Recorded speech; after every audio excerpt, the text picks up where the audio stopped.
नमस्कार, आदाब और हेलो मेरे सभी दोस्तों को आपके दोस्त और गाइड इरफान की तरफ से एक बार फिर आपके अपने चैनल एस्ट्रो एश्योरेंस पर। आज हम बात करेंगे केंद्र घरों की और ये केंद्र घर कितने जरूरी है और हम ये टॉपिक क्यों चुन रहे हैं केंद्र घरों के बारे में, क्योंकि केंद्र घर आपकी कुंडली के बुनियादी स्तंभ है। जैसे आपके घर के 4 कोने होते हैं और उस घर की बुनियाद बहुत मजबूत होनी चाहिए, बहुत मजबूत खंभे, बहुत मजबूत स्तंभ, ठीक उसी तरह ये 4 घर, पहला, चौथा, 7वां और 10वां, ये कुंडली के वो स्तंभ या खंभे या बुनियाद हैं और इसीलिए ये बहुत अहम है।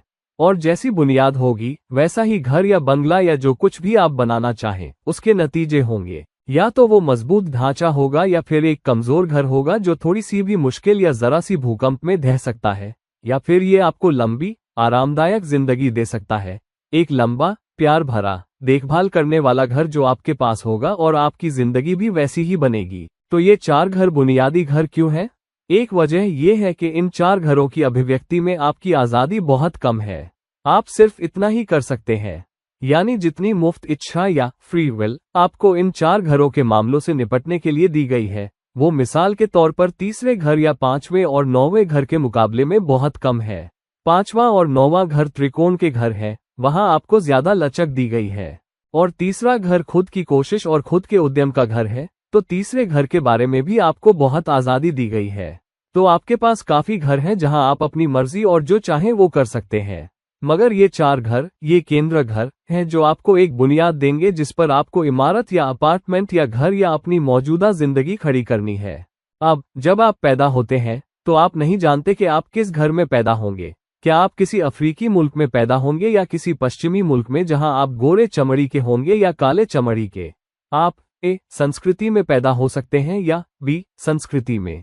तो वैसे भी आपके पास ज्यादा आज़ादी नहीं है, या फिर आपके पास कोई आज़ादी नहीं है कि आप किस घराने में पैदा होंगे। और इसीलिए लग्न जो आपके शरीर या जिसमें आप पैदा हुए हैं उसे दिखाता है और बाद में आप समाज की नज़र में क्या बना पाएंगे। और इसीलिए केंद्र घर या पहला घर जो केंद्र घरों का हिस्सा है मगर एक त्रिकोण घर भी है, वहां आपके पास कुछ लचक है कि आप कैसे एक खास शख्सियत, एक खास चरित्र बना सकते हैं। दूसरे आपको कैसे देखते हैं।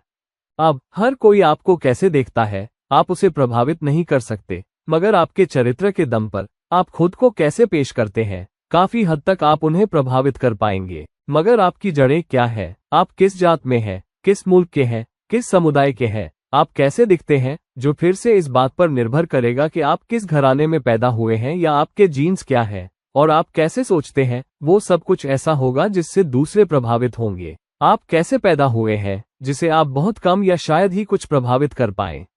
और इसीलिए पहला घर उन अहम केंद्र घरों में से एक है जिस पर आपका बहुत कम कंट्रोल है। मगर पहला घर एक त्रिकोण घर भी है, तो आपके पास काफी लचक है, काफी आज़ादी है, काफी मुफ्त इच्छा दी गई है कि आप खुद को एक खास अंदाज में पेश करें और अपने चरित्र को, अपनी शख्सियत को बनाएं और दूसरों को प्रभावित करें कि वो आपको कैसे देखें। जैसे जैसे हम बड़े होते हैं और दूसरों को अच्छे अनुभव देते रहते हैं जब वो हमारे साथ बातचीत करते हैं, तो धीरे धीरे समाज में हमारी इज्जत, लोग हमें कैसे देखते हैं, वो वक्त के साथ ज्यादा से ज्यादा प्रभावित हो सकता है। और इसलिए अकी विरासत ये है कि जब आप मरते हैं, जब आपकी मौत होती है, लोग आपको कैसे देखते हैं, लोग आपको कैसे याद करते हैं, ये आपका लग्न दिखाएगा। तो लग्न को बहुत आज़ादी नहीं दी गई है, मगर आपके लिए इतना काफी है कि एक खास शख्सियत बनाएं और एक विरासत छोड़ जाएं। दूसरा है आपका चौथा घर। चौथा घर माँ का घर भी है। क्या आप तय कर सकते हैं कि आपकी माँ कौन होगी, यानी आपकी जन्म देने वाली माँ कौन होगी, कौन सी औरत आपको जन्म देगी? आप ये तय नहीं कर सकते, तो ये चौथे घर के बारे में एक अहम पहलू है। क्या आप तय कर सकते हैं कि आपके कैसे बच्चे पैदा होंगे? क्या आप पूरी तरह तय कर सकते हैं कि आपका कैसा घर होगा? ये इस बात पर निर्भर करेगा कि आप कौन सा घर खरीदते हैं, जो आपके वित्त पर निर्भर करेगा। हम सब एक बहुत खूबसूरत घर में रहना चाहेंगे, आप जानते हैं, बड़े बंगले, लग्जरी, सुविधाएं। मगर हम में से कितनों को ये आज़ादी दी गई है कि हम अपनी पसंद का कोई भी घर चुन या बना सकें? कई बार या ज्यादातर वक्त हमें हमेशा समझौते करने पड़ते हैं और दुखद समझौते करने पड़ते हैं जब हम घर बनाते हैं। अगर हमें चुनाव दिया जाए तो हम चाहेंगे, हम पसंद करेंगे कि एक घर हो, मगर हम में से शायद ही कोई अपने सपनों के घर में रह रहा है। हम उस घर में रहते हैं जिसमें हम सबसे बेहतर रह सकते हैं, अपने माहौल के आधार पर, हमारा परिवार क्या चाहता है, हमारी कमाई क्या है, कितनी है, हमारे पास कौन से संसाधन मौजूद हैं, और दूसरे क्षेत्र भी हमारी जिंदगी को प्रभावित करते हैं, जैसे बच्चों का स्कूल कहाँ है, अगर आपकी बीवी काम करती है तो उसे कहाँ काम करने की जरूरत है, उसे घर से कितना सफर करना पड़ता है। तो ये सब फैक्टर्स आप जानते हैं उस फैसले का हिस्सा है जो आप तब भी करते हैं जब अपना घर खरीदते हैं। तो आपको अपना घर खरीदने की भी पूरी आज़ादी नहीं दी गई है, ना ही आपके पास अपनी गाड़ी या जेवरात खरीदने की या ये तय करने की पूरी आज़ादी है कि आप जमीन कहाँ खरीदेंगे। तो चौथा घर एक और केंद्र घर है जहां, या दूसरा केंद्र घर है जहां ज्यादातर अभिव्यक्ति या फैसले आपके लिए गए हैं, और इसलिए चौथे घर के मामलों में आप बहुत कम कर सकते हैं। ठीक इसी तरह सातवें घर के मामले। सातवां घर क्या है? सातवां घर आपके जीवन साथी का है। मिसाल के तौर पर आप किससे शादी करेंगे? क्या आप तय कर सकते हैं कि आप किससे शादी करेंगे? वो शख्स, हमारे सपनों का मर्द या औरत। आप किसी सुपरमॉडल से शादी करना चाह सकते हैं, आप किसी सेलिब्रिटी से शादी करना चाह सकते हैं, आप किसी बड़े बॉलीवुड स्टार या हॉलीवुड स्टार से शादी करना चाह सकते हैं जिससे आप प्यार करते हैं या जिस पर आप मर मिटते हैं। मगर क्या वो शख्स आपसे शादी करना मंजूर करेगा? क्या आप उन तक पहुंच भी सकते हैं, मिसाल के तौर पर? तो हमारा चुनाव कि हम किससे शादी करें और किसे अपना जीवन साथी बनाएं, वो बहुत सीमित है, क्योंकि दूसरे शख्स को भी हमसे शादी करनी चाहिए या करना चाहेगा। तो फिर से सातवें घर के मामलों में भी हमारे चुनाव सीमित है। और फिर सातवां घर साझेदारी का घर भी है। वो शख्स जिसे आप अपने कारोबार में पार्टनर बनाना चाहते हैं, उस शख्स का आना उस कारोबार से ही होगा जिसमें आप हैं। उस शख्स को आना ही होगा, या हो सकता है वो उस कारोबार में भी होना चाहे जिसमें आप होना चाहते हैं, और उस शख्स के पास अनुभव या पृष्ठभूमि और इच्छा होनी चाहिए कि वो आपके साथ कारोबार में हो। तो कारोबार में आप किसे पार्टनर चुनते हैं, उस पर भी आपको पूरी आज़ादी नहीं दी गई है। और सातवां घर वो भी है जिनके साथ आप रोजाना काम करते हैं या बातचीत करते हैं। क्या आप चुन सकते हैं कि आप रोजाना किसके साथ काम करेंगे? सबसे पहले वो नौकरी जो हम चाहते हैं, एक महत्वाकांक्षी नौकरी। अगर हमें वैसी नौकरी मिल भी जाए तो बड़ी बात है। फिर क्या आप ये भी तय कर सकते हैं कि आपके ऑफिस में आपके साथी कौन होंगे, आपका बॉस कौन होगा, वो शख्स कौन होगा जो आपकी टीम में काम करेगा? वहां भी आपके पास बहुत कम चुनाव है या कोई चुनाव नहीं है। और इसीलिए सातवां घर एक और केंद्र घर है जहां आपके पास उसे अभिव्यक्त करने या उसके नतीजे पैदा करने के चुनाव बहुत सीमित हैं या शायद ही कोई है। और फिर दसवां घर। दसवां घर एक बहुत अहम घर है। आपके पास 10वें घर के बारे में पहले, चौथे और सातवें घर के मुकाबले में ज्यादा आज़ादी है। ऐसा क्यों है? और पहले घर के अलावा 5वें और 9वें घर के बारे में हमें ज्यादा आज़ादी क्यों दी गई है? इसकी वजह यह है कि 5वां घर संचित कर्म का घर है, आपके सभी पिछले जन्मों के सभी जमा किए गए कर्म। और इसलिए 10वां घर 5वें घर से छठा घर होने के नाते इसका मतलब है कि आपको अपने सभी पिछले जन्मों के सभी जमा संचित कर्म की सेवा करनी होगी, क्योंकि 10वां घर 5वें घर से छठा घर है।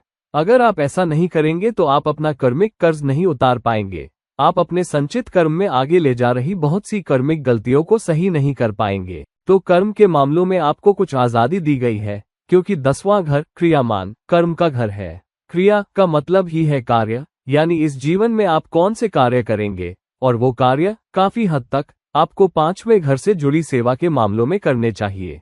मगर आप कैसे जानेंगे कि आप कौन से संचित कर्म लेकर आए हैं? तो आसान बात यह है कि 10वां घर शनि का घर होने या मकर की ऊर्जा लेकर चलने के नाते ये नैतिक होने के बारे में है, ये नियम और कायदे मानने के बारे में है, ये अनुशासित होने के बारे में है, ये सेवा करने के बारे में है, समर्पण अपनी सारी ऊर्जा लगा देने के बारे में है, और दूसरों के प्रति, इंसानियत के प्रति अपना विश्वास और वफादारी लगा देने के बारे है ताकि दूसरों की सेवा हो सके। और ये वो कर्म है जो आपको अपने सभी जीवन करना है ताकि आप अपने संचित कर्म के बहुत से दाग सुधार सकें या छोड़ सकें, और मौजूदा जीवन में आप बेहतर कर्म जोड़े जो फिर आपके संचित कर्म में जुड़ जाए।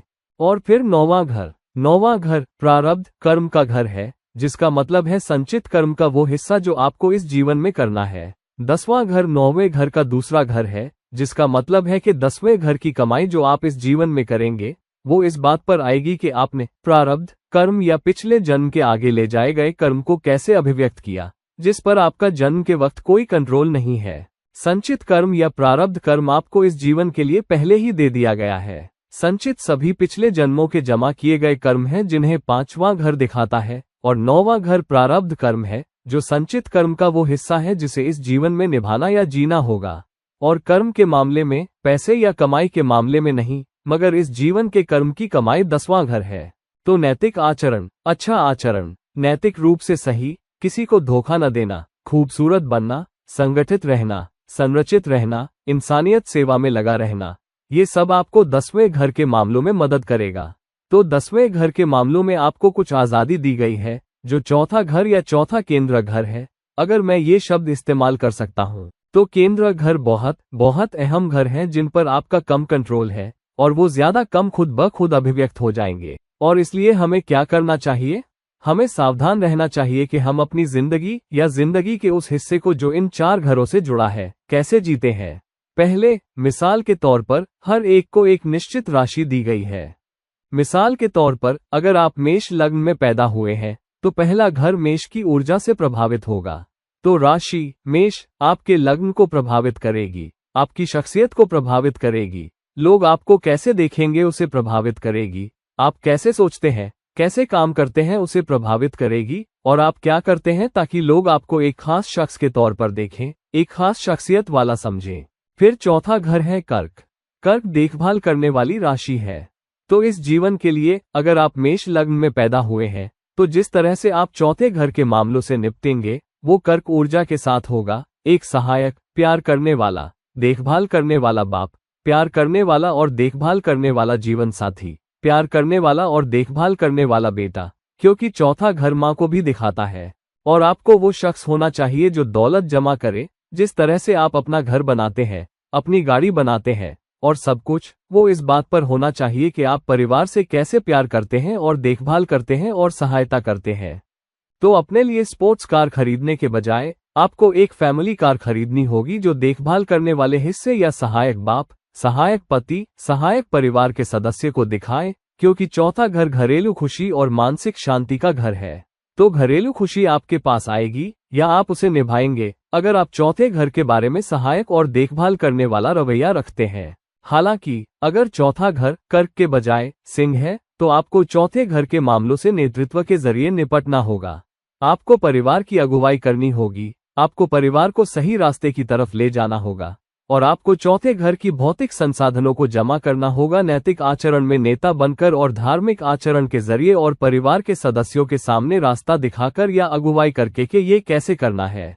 तो जब आपका बेटा या बेटी आपकी तरफ देखेगी कि बाप ने कैसे घर बनाया या बनवाया, तो उन्हें नैतिक तरीके दिखने चाहिए, उन्हें ईमानदार तरीके दिखने चाहिए, उन्हें वो शख्स दिखना चाहिए जिसने अपने आचरण को गरिमा और आत्मसम्मान के साथ निभाया है, क्योंकि ये सिंह ऊर्जा है। और इस्तेमाल करके और आत्मसम्मान से समझौता किए बिना, सिद्धांतों से समझौता किए बिना, उस शख्स ने ये रास्ता दिखाया है कि कैसे उसकी विरासत और कैसे उसने पैसा और संसाधन जमा किए और एक अच्छा बाप, एक अच्छा सहायक बना। मगर अगर सिंह के बजाय ये कन्या ऊर्जा है जो चौथे घर के लिए है, जो तब होती है जब कोई मिथुन लग्न में पैदा होता है, तो कन्या सेवा की राशि होने के नाते विश्लेषणात्मक और सटीकता की राशि और चीजों को विश्लेषणात्मक नजर से देखने वाली, जिसका मतलब है कि आपको अपने परिवार की सेवा करनी होगी। आपको इस जीवन को ऐसे देखना होगा कि आपको अपनी माँ की सेवा करनी है, आपको अपने परिवार के सदस्यों की सेवा करनी है, और आपको अपने लिए कम और उनके लिए ज्यादा करना होगा, क्योंकि ये चौथे जीवन की कन्या ऊर्जा का मतलब है कि इस जीवन में चौथे घर के बारे में आपको सेवा करनी होगी और अपने लिए कम करना होगा।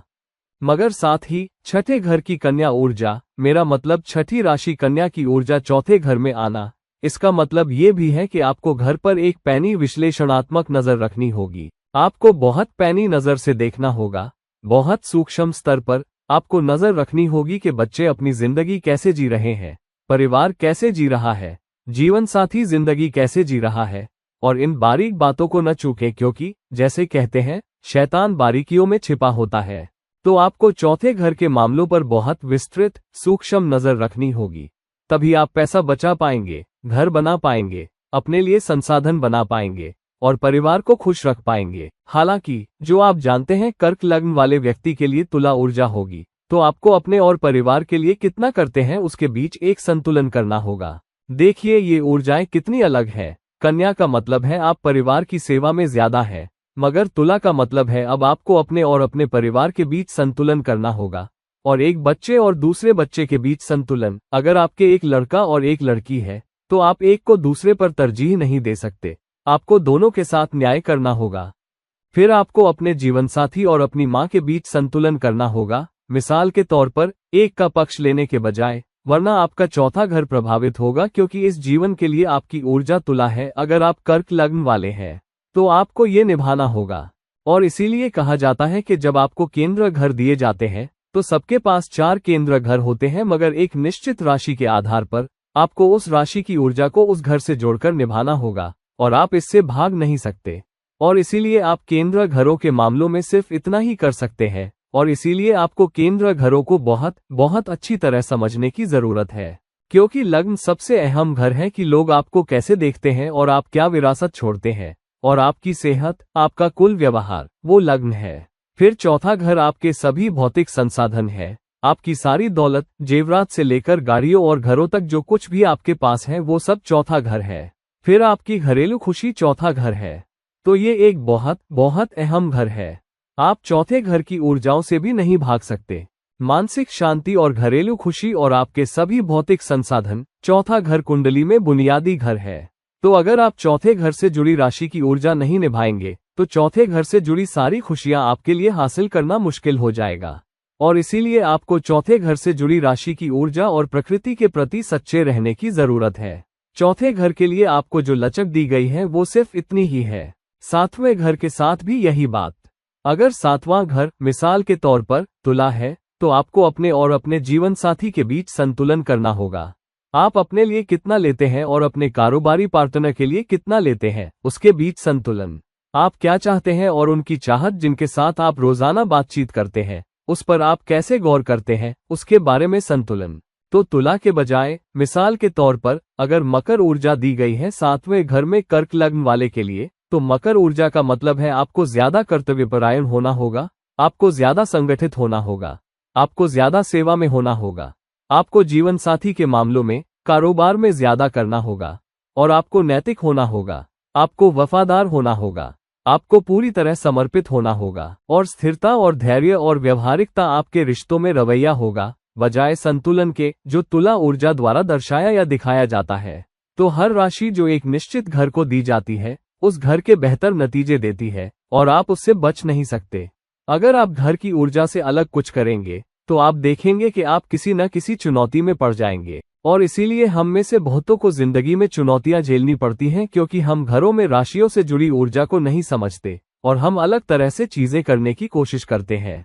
तो अगर आप पानी में नाव चला रहे हैं तो आपको पानी के बहाव को समझना होगा। अगर आप उस बहाव को नहीं समझते जो अंदर बह रहा है, वो कितना तेज बहाव है, तो आप पानी में मनचाही दिशा में नहीं जा पाएंगे और आपकी नाव भी पलट सकती है। यही बात आपकी जिंदगी से भी जुड़ी है। तो घर से जुड़ी ऊर्जाओं को जहन में रखें और उसी के मुताबिक निभाएं, ठीक जैसे तीसरे घर को। तो पहला घर आपकी कोशिश का घर है और जो कोशिश आप इस जीवन में तीसरे घर की ऊर्जा इस्तेमाल करके करते हैं उससे लग्न प्रभावित होता है, यानी आजादी जो आप ये दिखाने के लिए इस्तेमाल करते हैं कि आप इस जीवन में कैसे काम करते हैं, आप कैसे आत्मा उद्यम और आत्मा प्रयास को अभिव्यक्त करते हैं जो आपको तीसरे घर में दिया गया है, वो इस बात को प्रभावित करेगा कि लोग आपको पहले घर के बारे में, आपकी इज्जत के बारे में, आपकी शख्सियत के बारे में कैसे देखते हैं। 8वें और 10वें घर के रिश्ते के बारे में भी यही बात। 8वां घर इतनी रहस्यमयता और गूढ़ता का घर क्यों है? बहुत कम ज्योतिषी आपको ये बता पाते हैं कि 8वां घर आपको क्या बताता है। ऐसा क्यों? ये आसान है। 10वां घर क्या है? 10वां घर 8वें घर से तीसरा घर है, जिसका मतलब है कि 10वें घर के नतीजे इस बात पर आधारित होंगे कि आपने 8वें घर के बारे में कितना प्रयास किया है, जिसका मतलब है कि इस जीवन में आपने कौन सी कार्रवाई की है वो तय करेगी। ठीक जैसे आप अपनी जिंदगी में क्या करते हैं, तीसरे घर के बारे में प्रयास आपके लग्न, आपकी इज्जत, आपकी शख्सियत, दूसरे आपको कैसे देखते हैं उसे प्रभावित करेगा। ठीक वैसे ही इस जीवन में 10वें घर के मामलों के बारे में आप कौन सी कार्रवाई करते हैं वो 8वें घर के जरिए आपकी जिंदगी में होने वाली अनदेखी घटनाएं या दुर्भाग्यपूर्ण घटनाएं या जो भी घटनाएं होंगी उन्हें पैदा करेगी। क्योंकि 8वां घर पहला घर है, अगर आप 10वें घर को प्रयास का तीसरा घर मान रहे हैं तो 8वां घर पहला घर बन जाता है। तो आपकी जिंदगी में आने वाली दुर्भाग्यपूर्ण घटनाएं या अनदेखी घटनाएं इस बात पर आधारित हैं कि आप इस घर में कौन सा कर्म करते हैं। इस जीवन में आप जो प्रयास करते हैं वो इस जीवन में आपके सामने आने वाली दुर्भाग्यपूर्ण घटनाओं या उथल पुथल या अचानकपन को तय करेगा। तो अगर आप 8वें घर के बेहतर नतीजे चाहते हैं तो 10वें घर के मामलों के बारे में आप जो प्रयास करते हैं उसके बारे में बहुत बहुत सावधान रहें कि आप कैसे अभिव्यक्त करते हैं, आप रोजाना क्या करते हैं, क्योंकि 10वां घर शनि की ऊर्जा भी लेकर चलता है। शनि ऊर्जा का मतलब है प्रतिबद्धता, वफादारी, समर्पण, नियम और कायदे मानना, अनैतिक न होना, शॉर्टकट न लेना, लंबे घंटे काम करने के लिए तैयार रहना, बहुत बहुत धैर्यवान रहना और धैर्यपूर्वक इंतजार करने को तैयार रहना तब तक जब तक मेहनत का फल आप तक न आ जाए। आभारी रहें, अपने सुपरवाइजर और मैनेजरों के साथ मतभेद न पालें। साथ ही चौथा घर 10वें घर का 7वां घर है। चौथा घर 10वें घर का 7वां घर होने के नाते एक मारक घर बन जाता है, जिसका मतलब है कि 10वें घर में आप जो कार्रवाई करते हैं वो चौथे घर को प्रभावित करेगी और आप कौन सा पैसा कमाएंगे, घर कैसा होगा, क्या आपके पास घरेलू खुशी या मानसिक शांति होगी या नहीं, और इसीलिए 10वां घर इतना बहुत अहम हो जाता है। मगर फिर से आपको कुछ लचक दी गई है और आप इस जीवन को कैसे अभिव्यक्त करेंगे, मगर इतनी दी गई है कि आप चौथे घर की ऊर्जाओं को अच्छी तरह प्रभावित कर सकें, क्योंकि 10वां घर चौथे घर से छठा घर है। फिर 8वें घर की घटनाएं, क्योंकि 10वां घर 8वें घर से तीसरा घर है और साथ ही 10वां घर आपकी कुंडली के हिस्से के तौर पर सबसे अहम केंद्र घर है। तो दोस्तों समझ लें कौन सी राशियां आपके 4 घरों पहले, चौथे, 7वें और 10वें पर राज करती है। फिर समझें कि 5वें घर की राशि क्या है और उसे 10वें घर की कार्रवाइयों में अभिव्यक्त करें। अगर 5वां घर मेष लग्न वाले के लिए सिंह का घर है तो अपने सुपरवाइजर की सेवा, मैनेजरों की सेवा, उन्हें खुश करना, उन्हें चमकने देना, नेतृत्व और सेवा नेतृत्व लेना, काम करने की प्राथमिकता लेना, प्रोजेक्ट्स उठाना और वो पहला शख्स बनना जब काम करने की जरूरत हो, तो 5वें घर की इन राशियों को समझना और 10वें घर में उसी के मुताबिक निभाना अहम है। और 10वां घर 9वें घर का दूसरा घर भी है, आपके कर्म की कमाई, उस प्रारब्ध कर्म के लिए जो आप इस जीवन में करते हैं। कर्म के मामले में जो कर्म आप इस जीवन में कमाएंगे वो आपकी कार्रवाइयों पर आधारित होगा। तो दोस्त, ये थी मेरी 4 केंद्र घरों के बारे में तहकीकात। मेहरबानी करके इन सभी ऊर्जाओं को जहन में रखें और नैतिक आचरण, नैतिक व्यवहार वाली जिंदगी गुजारें इन राशियों को ध्यान में रखकर। मैं फिर आऊंगा एक वीडियो लेकर 5वें और 9वें घरों पर भी, त्रिकोण घरों पर भी, और वहां आपको कितनी लचक दी गई है उस पर, और मैं फिर आऊंगा वीडियो लेकर हर एक केंद्र घर पर अलग से। अगर आप मुझसे निजी परामर्श के लिए संपर्क करना चाहते हैं तो मेहरबानी करके मुझसे संपर्क करें, लिंक नीचे डिस्क्रिप्शन बॉक्स में दिए गए हैं। तो इस वक्त तक के लिए ये रहा आपका दोस्त, ज्योतिषी और गाइड इरफान, विदा लेता हूँ। नमस्कार।